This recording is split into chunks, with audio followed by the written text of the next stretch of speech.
We'll come back to that. Let's move. Let's get Professor Uja to equally comment on this matter. Prof, you're a medical professional. What is going through your mind now?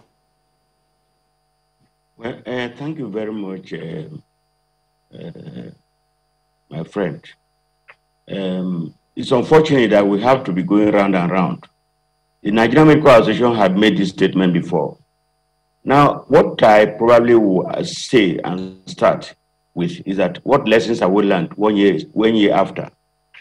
If we know that students should go to school, and they should go to school, what facilities are we put in place? Our problem is that we do a lot of talking and doing very little. It's also true that we do not listen to experts.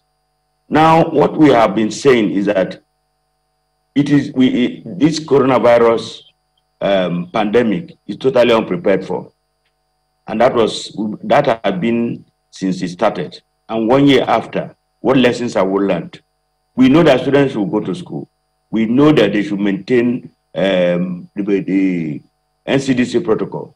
But what have we done in the schools? You see, Nigeria is a very, very interesting country, a country full of contradictions. At one point, we should do social distancing, we should follow the protocol. At the other point, where we are going to be ready. At the other point, we are ready.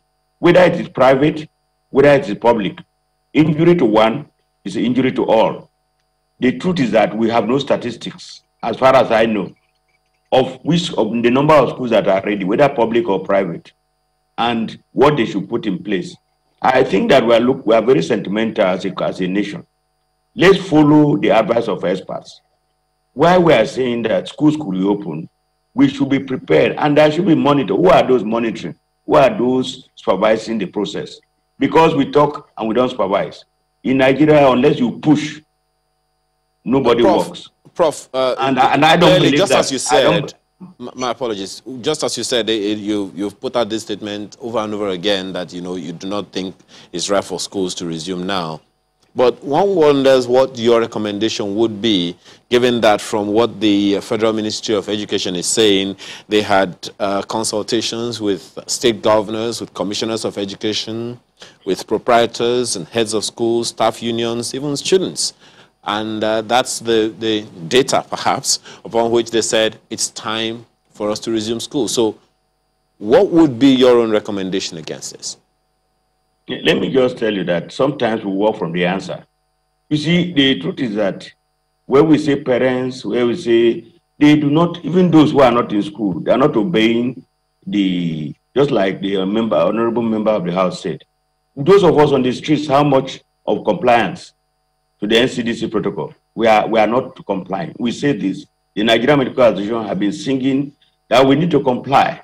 Now, suddenly, everybody says people should go to school. What evidence have they had? If the Minister of Education says so, who are the supervisors? Where do they go to monitor or to supervise the process?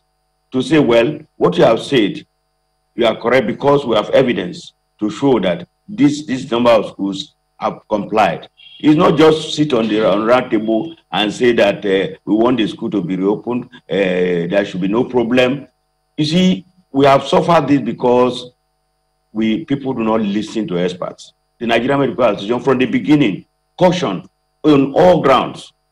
The process of entry, how we should stop people from coming in. We talked about social distancing. We talked everything that we need to do to present scientifically we have done. But we have no power of enforcement. We cannot enforce anything. Our own is to advocate and bring out the scientific component, not political or the sentimental component of this pandemic. And that's why we face what we are facing today. Look at today. We are overwhelmed with the second wave. There's no oxygen. Patients are overwhelmed. The hospitals are overwhelmed. Why should we wait until we are overwhelmed before we will act?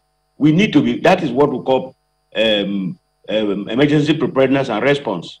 We need to prepare. Planning is very important. And I think in the area of planning, we have not been doing very well. And the national response, okay, you see, even the non-pharmaceutical component of the response is not being complied with. A lot of people still are going all over the place without bothering. So we are saying that if the school should reopen, which we say they should, we must be prepared. Prepared in that I don't see how we can control the students. I don't see that.